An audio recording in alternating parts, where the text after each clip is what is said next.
Hello, everybody. My name is Linda Zablotsky, and I am a program consultant for Let's Go Learn. We offer diagnostic assessments as well as specialized learning. We are really excited to present to a Kentucky audience today. I have a little bit of a background in Kentucky. I worked at Jenny Wiley Theater for 2 years as a performer, as well as I also worked in the apprenticeship program. I ran the program. We're really excited to present to you today. We introduced ourselves to the Kentucky Educational Development Corporation, so we are presenting through KEDC. As you can see on the screen, Dr. Kurt Hulett is going to be our presenter today. He is our National Director of Special Education Services.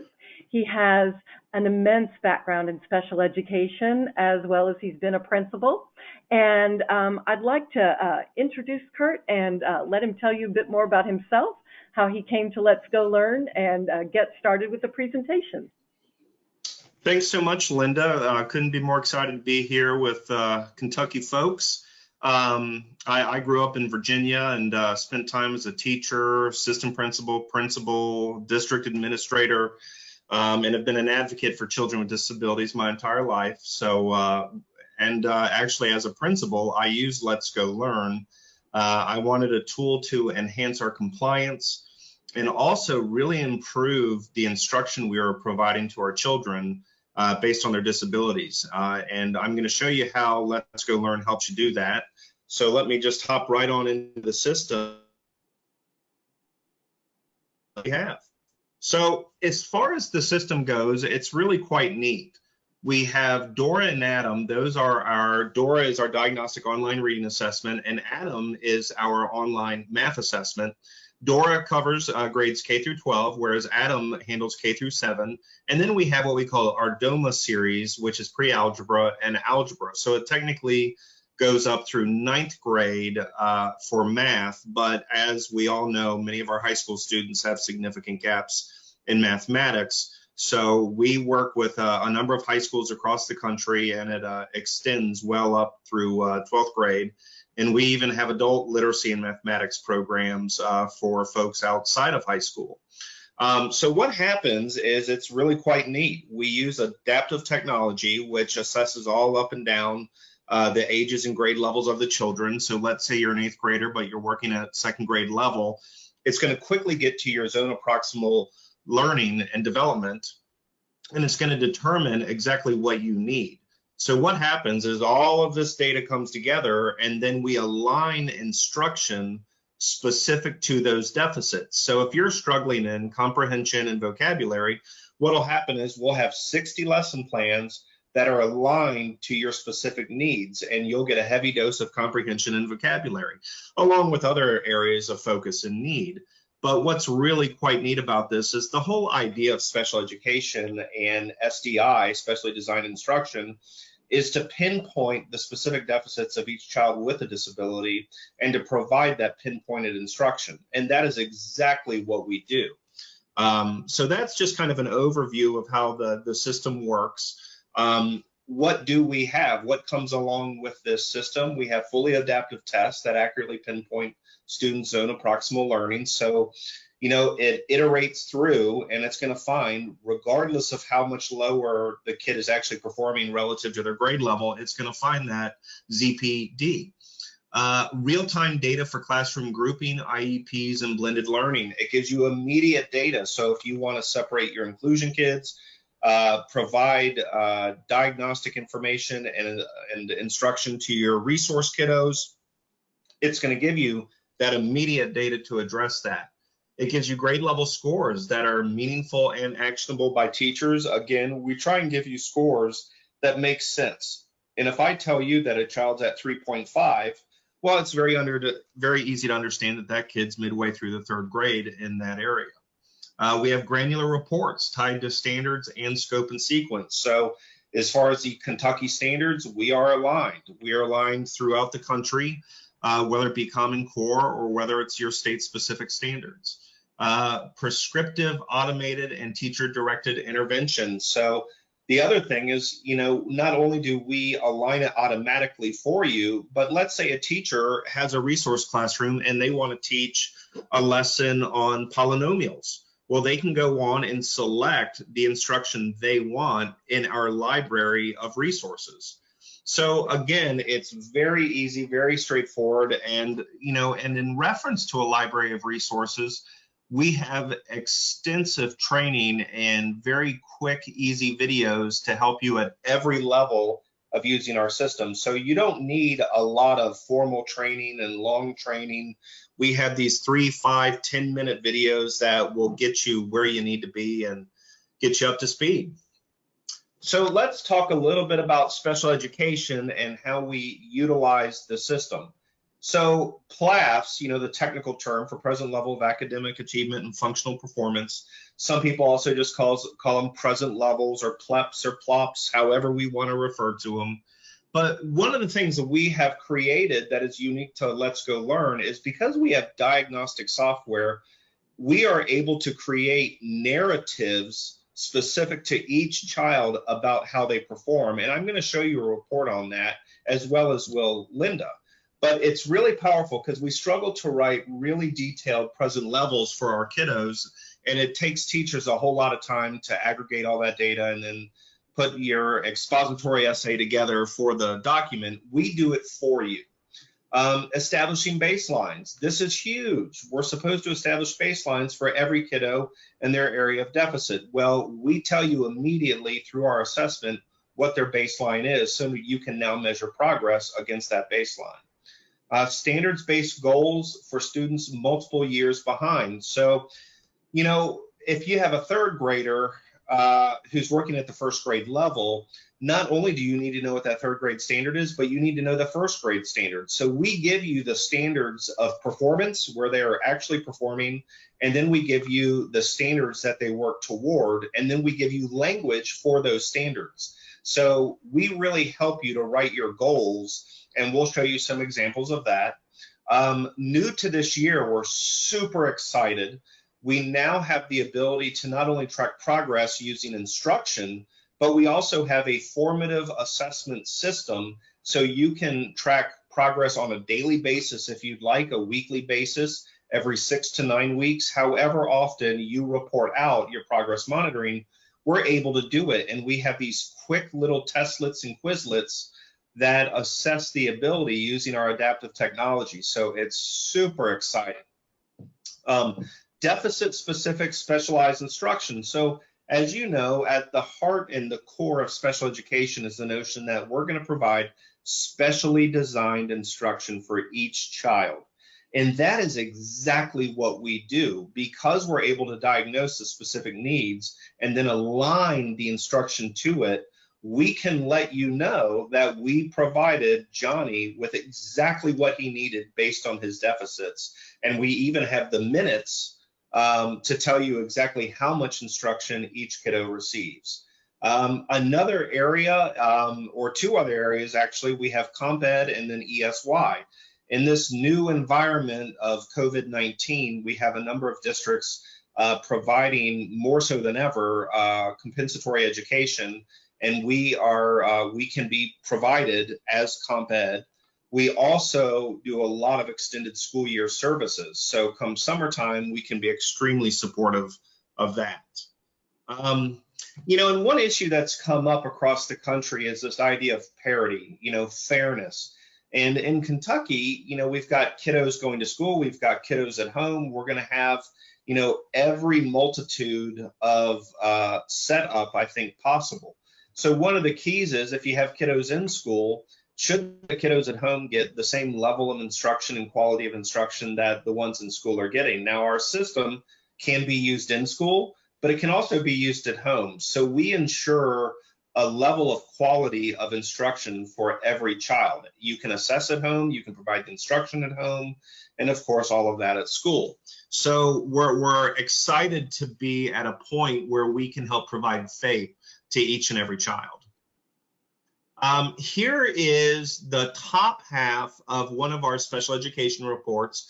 You'll notice if we go up to the top right-hand corner, we have all of the grade equivalents for the major areas of reading. So high frequency, word rec, phonics, spelling, oral vocabulary, and reading comprehension.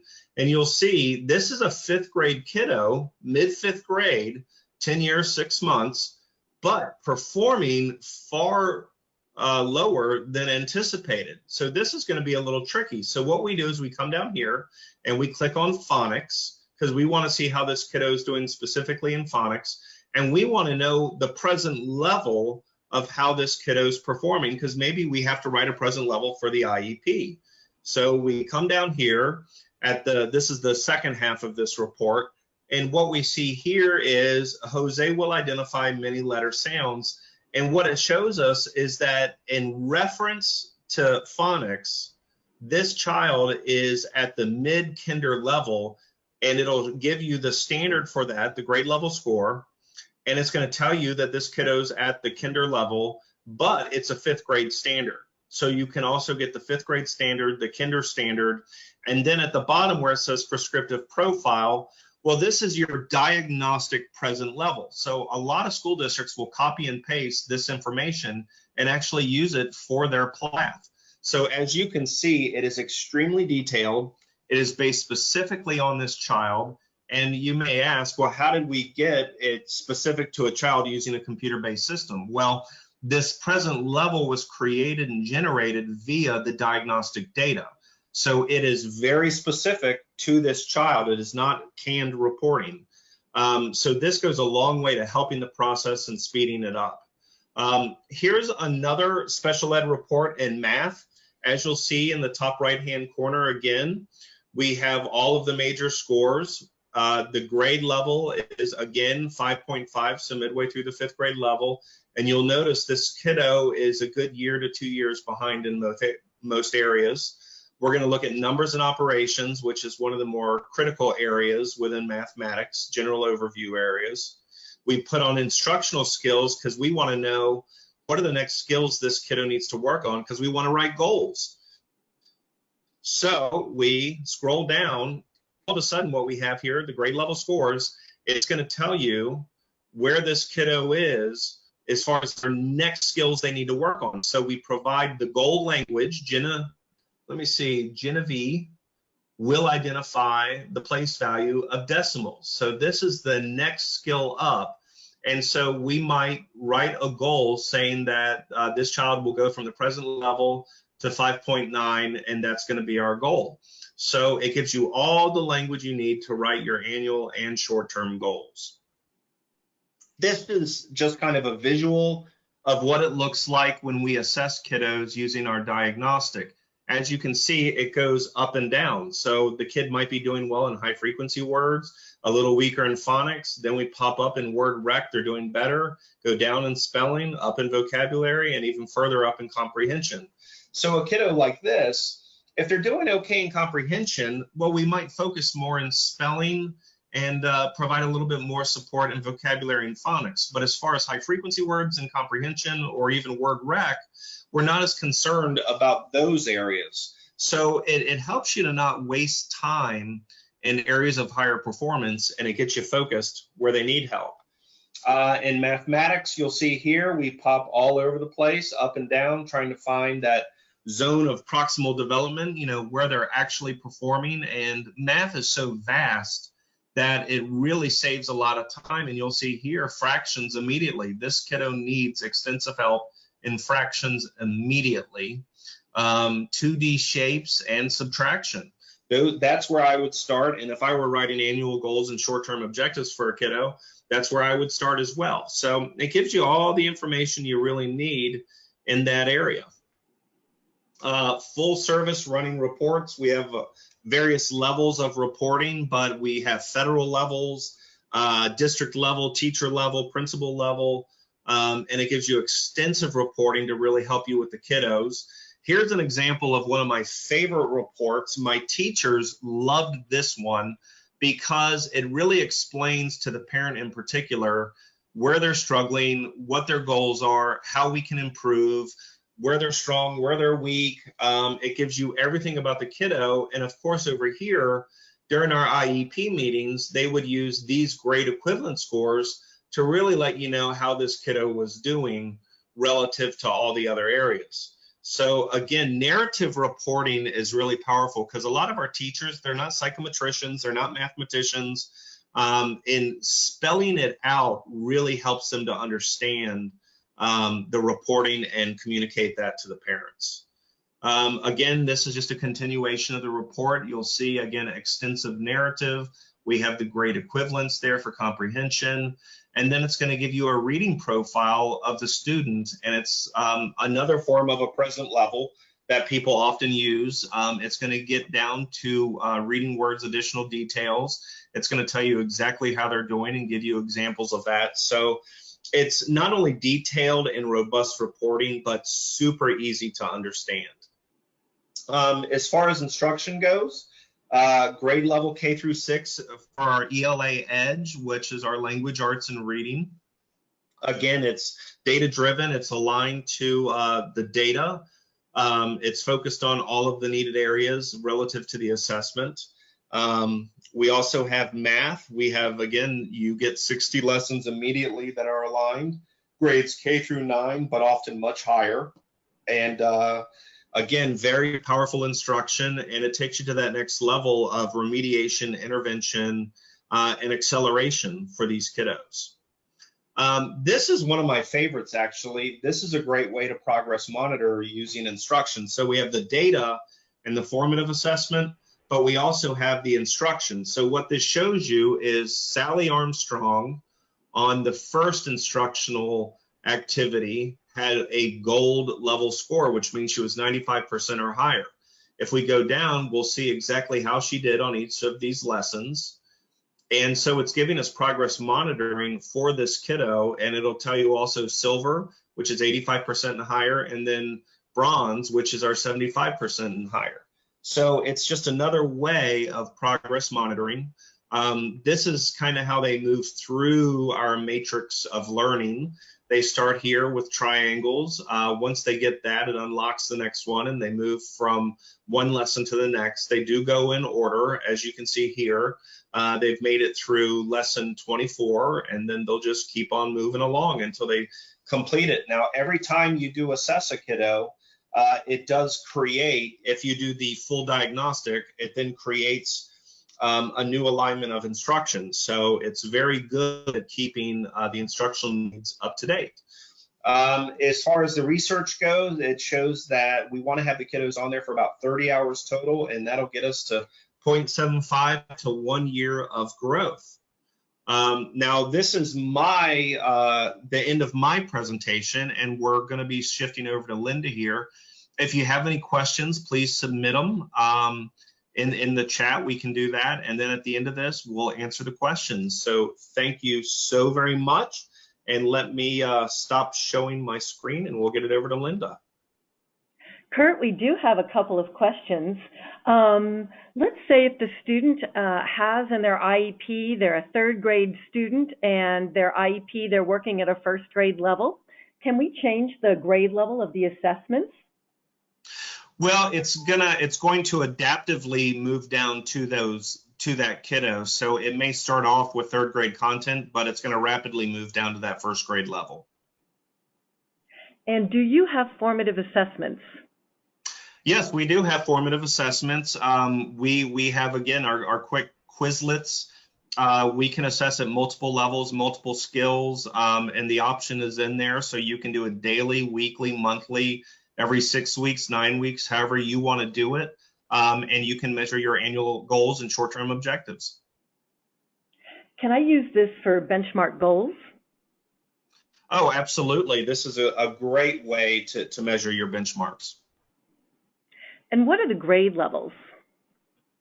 Well, the grade levels, it's K through 12 for reading and then K9 technically for math. But again, the kids' deficits almost always are for kids that are much older than 9th grade. Okay, terrific. Thanks for answering the questions. Now what I'm going to do, I'm going to switch myself over so that I can be a presenter. So now can you see it? Yes. Yes. Thanks for letting me know. Okie doke, sorry for that bump. I am logged on to the educator side of Let's Go Learn. And as you see when we log on, we've got a lot of resources for educators to become up to date in Let's Go Learn. We also provide PD. We have a great customer success team. We do have a lot of videos that help you through the program, video library, resources to help you right now in distance learning, remote learning, in virtual learning, and a really nice video library where you have 1 to 3 minute videos just to introduce you to different parts of the program. Some educators like tip sheets instead of videos, so we have that as well.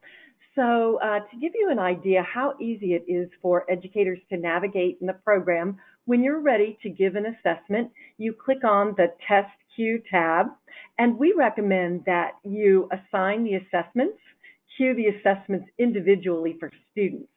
So that way you can make sure, for example, if you have a student on an IEP and you know they're working they're in 3rd grade, for example, and they're working at a 1st grade, and this is, already on the IEP, it's easy to override the grade level. So when you are administering the assessments, assigning an assessment to a student, we have the ADAM assessment. This will assess in foundational math skills. So it's going to assess in numbers and operations, in data, in geometry, measurement, and algebraic skills. This is a kindergarten to 7th grade assessment. We also have the DORA. We have the DORA in English and Spanish. DORA will assess for kindergarten to 12th grade. It will assess in high frequency words, word recognition, phonics, phonemic awareness, vocabulary, spelling, and comprehension. And it will start at the student's grade level, but unless you need to do an assessment override. All these assessments are computer adaptive, so they will adjust to your student's performance. There are 3 to 10 questions per construct. That way we don't want to penalize a student for a happy click or have false positives. So it is rigorous so that we want the most correct data for your students. We also have DOMA pre-algebra and DOMA algebra as well. And then we have a more finite skill, the phonemic awareness. And we're also going to be introducing a dyslexic screener.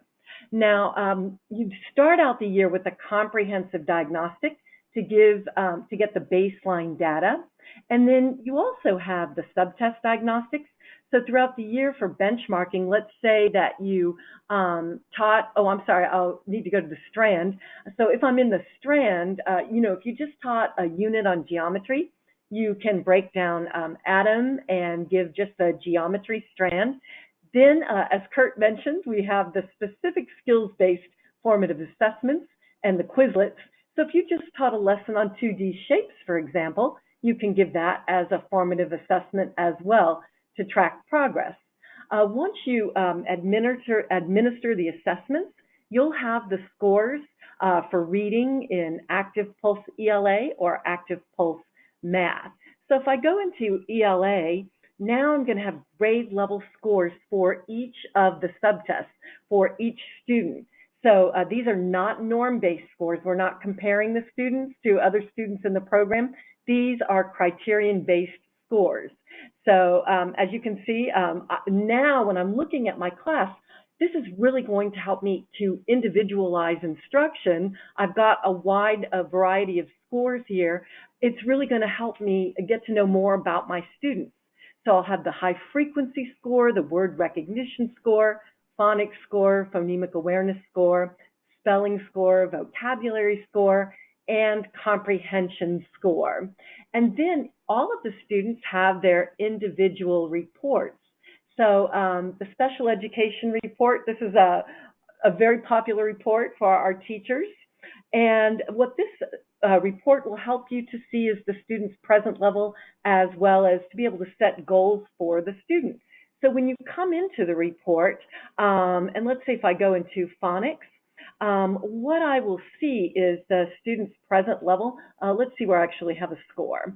So I have a present level. Walter will identify with automatically up to low first grade, high frequency words. I've got the grade level score at present level and the grade level standard that the student is presently performing at. And then over to the right, I have the annual goal for the student. I can also set goals for the student. So what I'm going to do is go from present level to instructional skills to display, and I can select how many skills I'd like to display. I hit refresh, and now I have short-term goals for my student. So Walter will identify automatically up to mid-first grade high-frequency words. Walter will identify with automatically up to high first grade high-frequency words, and these are my short-term goals within a scope and sequence. I have a nice prescriptive profile, and this is easy for teachers and parents to understand. Walter has overall low decoding skills as evidenced by scores across word recognition, phonics, spelling, and sight word subtests. And as you can see, a very detailed description. So it's this is one example of our narrative reporting. If Walter is working in our actual instruction on the same report, if I need to have a record, if I need to document the intervention that was presented to the student as the student is working in our individualized instruction, I will have a record of that, and I can change the dates as well. Now, if I go on to math, I really love this report because now what you can see is, math has so many prerequisites. So when I come into math, I can select the strand. Up at the top, as Kurt showed you, you can see this student is in third grade, and I can see a summary of this student's scores. I see the present level. So again, the grade level standard, the student's present level as the standard, then the annual goal. But I can also manipulate this report to show me the short-term goals. So I just select instructional skills to display. I select how many goals I'd like to see, and then I go over to refresh. And now I can see Umberto will identify the correct use of the comma in 4-digit and larger numbers. Umberto will correctly round. Umberto will correctly round to the nearest tens, hundreds, and thousands. So now I have my short-term goals in place. Okay, let me go into our instruction. Our instruction, we have LGL ELA Edge, and we also have LGL Math Edge. This is our specialized instruction. And the way it works is once the students complete the diagnostic assessment, they will have their own unique individualized learning path that is going to address their skill gaps. So, for example, this is a student in the third grade, but this student needs some work in shape position, building shapes. These are kindergarten skills. And so, the student struggled in these areas on the diagnostic assessment. And so the student is assigned these skills in lessons that take about 5 to 15 minutes for the student. Every student can work at their own pace. This is an individualized learning path for one student. And then this student will have some lessons assigned in the first grade, and then in the second grade, and then in the third grade, according to the skill gaps on the diagnostic assessment. And we can even accelerate. So students are assigned up to 60 lessons according to their performance on the diagnostic assessment. I also really like to go in and see the student's learning path just to see, this is another easy way to look at each student and see their skill gaps according to their performance on the diagnostic assessment. And so teachers can also preview the instruction. This program is very flexible. If you're working in class, teachers can also preview and project instruction in a distance learning environment. Teachers can also project this instruction on Zoom. So you've got the ELA lessons, and you can easily select your grade level if you'd like to preview or project. I'm going to show one of my favorite lessons, reduced fractions, just so you get an idea of the student side of the program. Equivalent fractions are different fractions that have the same value. We can multiply or divide both the numerator and denominator by the same number to get an equivalent fraction. For example, take 9/12. Divide both numerator 9 and denominator 12 by 3 to get 3/4. 3/4. Usually when I'm working one-on-one in an online demonstration, I let the instruction run a little bit. The comments that I get from teachers that are looking at our program being introduced, and when students are working in our program, they really find, the animation is not only cute, but everything is segmented. So students get step-by-step instructions. The narrator talks slower so students can take notes. And the narrator also emphasizes academic vocabulary. Then the students have a song.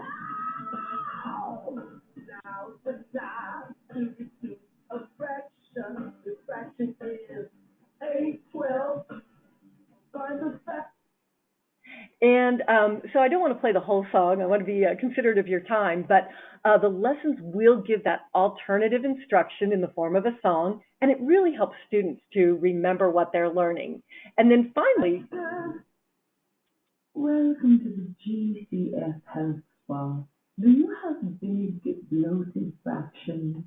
We can help you find your GCF, or greatest common factor. Our fraction makeover will reduce those fractions down to their slim, trim, beautiful lowest terms. You're an expert now, so try reducing this fraction all on your own.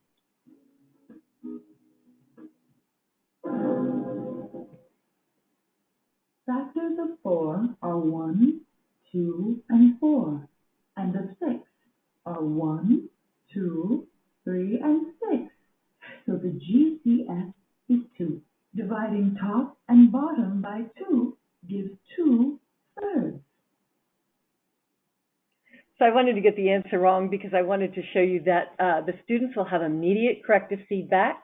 It is gamified, so students are earning points so they can monitor their own progress. And also, students are earning bronze, silver, and gold medals. And so that kind of gives you an idea of, the data that you're going to have at hand, that granular data, and that specialized instruction. I know I talk a lot. I want to, find out, does anybody have questions so far?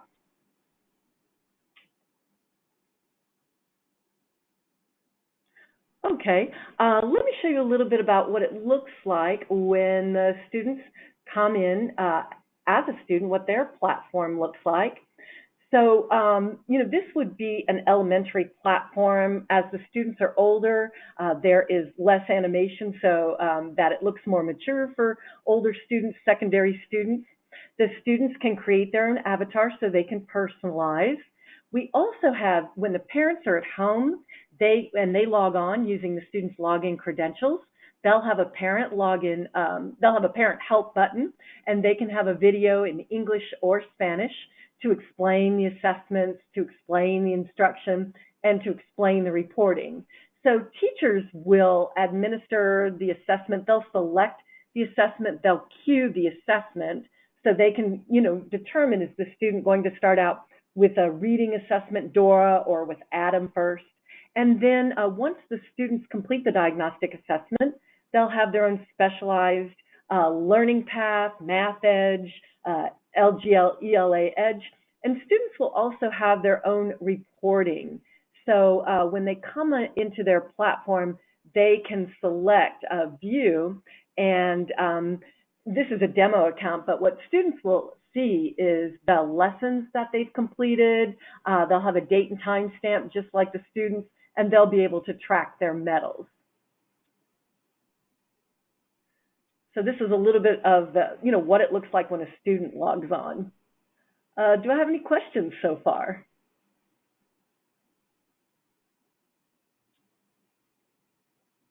Okay, I've got a little under 5 minutes. Yes? I did receive a couple questions that I can mention for you. One of the questions is, why is this considered SDI, specially designed instruction? And just real quickly, it's because it links directly to the deficits that we're able to find with the diagnostic assessment. Whereas when you're providing just general instruction for the general education environment to everyone, that's not considered specially designed. But because we break it down into the deficit areas and then align it to those deficits, it's considered SDI. Another quick question, is it the instruction or assessment that tracks progress? And actually it's both. The instruction lets you know once they get to 75, 85, or 95% and tracks that, as well as our progress monitoring, our new progress monitoring system will allow you to progress monitor daily if you like. And then lastly, how does someone use this to track goals? And again, it goes back to if you set a goal for comprehension and Johnny's baseline is at 3.5 grade equivalent, then you would set a goal for say 4.5 or 5.0 or 5.5 if you want to be really aggressive. And then you just track progress using our progress monitoring system or our instruction. So anyway, Linda, those are the questions so far. Great questions. Thank you, Kurt. We've got under 3 minutes. We really do appreciate your time today. My name is Linda Zablotsky, and I think I've communicated with some of the people today that are attendees, and I'll reach out to you again if you'd like to have a one-on-one presentation and learn more about our program. I can also present to your principals, to your teachers, to let them know more about Let's Go Learn and all of our teacher resources, our granular data that help teachers to plan instruction, our effective intervention that really helps students to make progress. We really appreciate your time today, and we're looking forward to working with you and being helpful in any way that we can. Well, from what I can see, Linda, those are the remainder of the questions have come in, and I just wanted to thank everybody as well for being here today. And do you have anything else you want to add, Linda? Thank you so much. We're looking forward to working with you. I'll reach out to everybody, and we're looking forward to showing you more of what we can do. Oh, well, thank you so much, everybody. Have a great day. Thank you, everybody.